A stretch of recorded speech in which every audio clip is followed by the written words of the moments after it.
Tukukulisaayo mukumula kwe tubaddemu mulambuzi munnange ate kwa tweyongereyo nga tuli wano emutundwe n'okumanya ebyafaayo bya mutundwe nga bwe mubitegedde ate katika tulabe nti gwe agenda okulambula ebitundu ebitali bimu mu Uganda wano ogenda kulambula Mabira Nono Tanda ogenda kulambula Namugongo na Kiyanja nefe ebirala byonna byonna ebiringa ebyo katandika olugendo lwaffe mu kitundu kyaffe kino ekyokubiri nga tumanya ebyafaayo naye nga tunagenda eyo yonna wano woyina okusookera okumanya buli kimu sebo wetutuuse wano nte bitooke n'abantu abamumeeru abalala mamyufu n'obusiisira kakati mu Buganda muno ng'eddiini tennajja twali tumanyi nti waliyo Katonda ono ne tumuzimbira amasabo 3 nga gali mu mabira.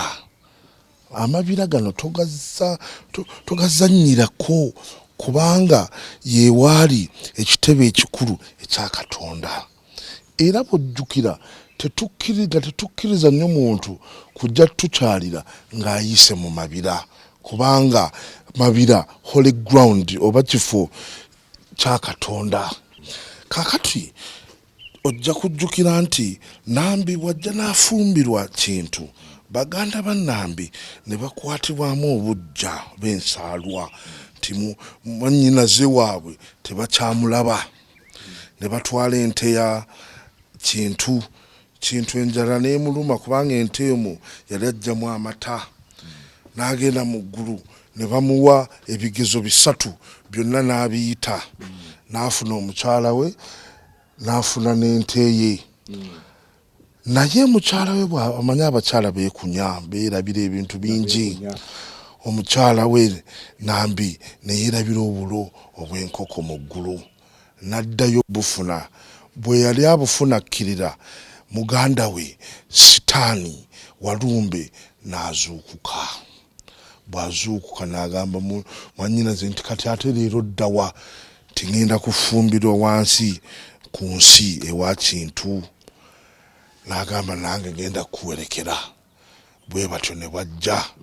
Bwe batuuka kuno Walumbe yakola omulimu gwe n'atta batabani n'abawala be baali bazadde. Ne watuuka ekiseera kintu ne Nambi ne baddayo mu ggulu ne basaba Katonda abaweereze oba abataase abaggyeko Sitaani ono amuzzeeyo eyo mu ggulu babeereeyo. Katonda n'aweereza kayiikuuzi. Kayiikuuzi ono n'atandika okugoba Walumbe n'amugoba n'amugja mu ggulu emukono n'amugoba ne batuuka ettanda ku luguufu lw'emityana awo waggulu awo n'amugoba. Bw'ayingira ekinnya kino bw'avaamu era ebinnya biri eyo bingi nnyo ebisingawo tambula ogende ettanda babikubuulire paka kati tukyafa. Lwaki? Kayiikuuzi yalemererwa okufuna Walumbe. Kati wano eddiini ey'Abazungu wetusingirako nti kayiikuuzi Jesus Katonda gwe yaweereza ate y'omulamwa gwe yagumaliriza n'atufiirira. Awo wonna tuli mu liiso ly'ebyobulambuzi tumanya akawonvu n'akagga Nakiyanja gy'atya ate nagenda Nakiyanja tumanya tutya wano. Kati Nakiyanja olina omutegeera nti okuggyako nti mukaajanga weyayokera abajulizi baffe abasinga obungi Abasiraamu Abaprotestanti n'Abakatuliki.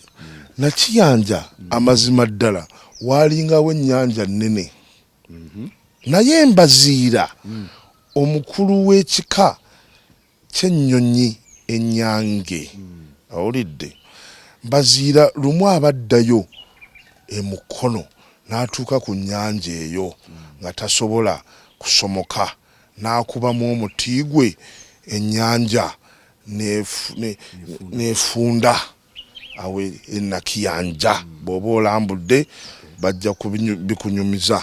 Tukyeyongera mu maaso n'okumanya bingi nnyo gwe agenda okulambula ebintu byonna byonna naddala nga onoova wano okwengera mayiro 20 n'omusobyo.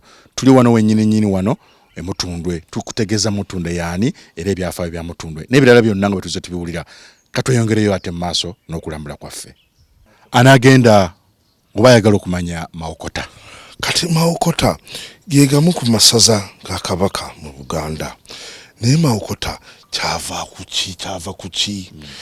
Tuli mu biseera ebya Ssekabaka omukambwe ennyo tebuchwereke Kiguli.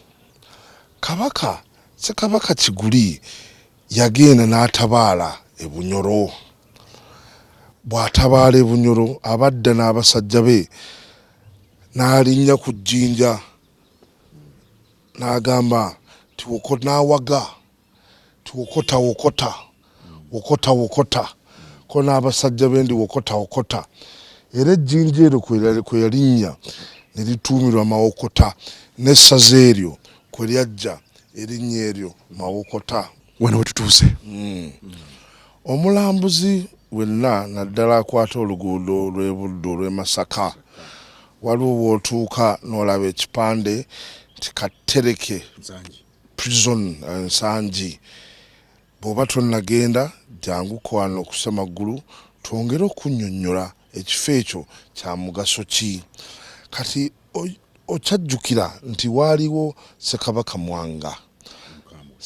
Mwanga mu biseera by'abajulizi bwe battibwa. Kati abajulizi bano bwe battibwa, Ssekabaka Mwanga ajjukira yali muto, naye ekizibu kye yali aleseeko katikkiro wa taata we Ssekabaka Muteesa asooka, omusajja oyo mumpi nga bamuyita Nsimbe ow'omusu Kalyabugatte ono yali afuga Buganda okutwaliza abantu, kubanga yali mukulu nnyo kwani ku Mwanga agenda okukula katugambe ng'abantu tebakyamwagala kubanga yali assa abantu bangi mu Kajanga. Kati kye yakola okwongera okwagalibwa n'asembeza abavubuka n'abawa ebitongole. Bw'abawa ebitongole bw'ati, musajja mukulu Kalyabugatte n'agenda n'alimba abavubuka nti Ssekabaka Mwanga agenda kubatta nga bwe yatta abajulizi.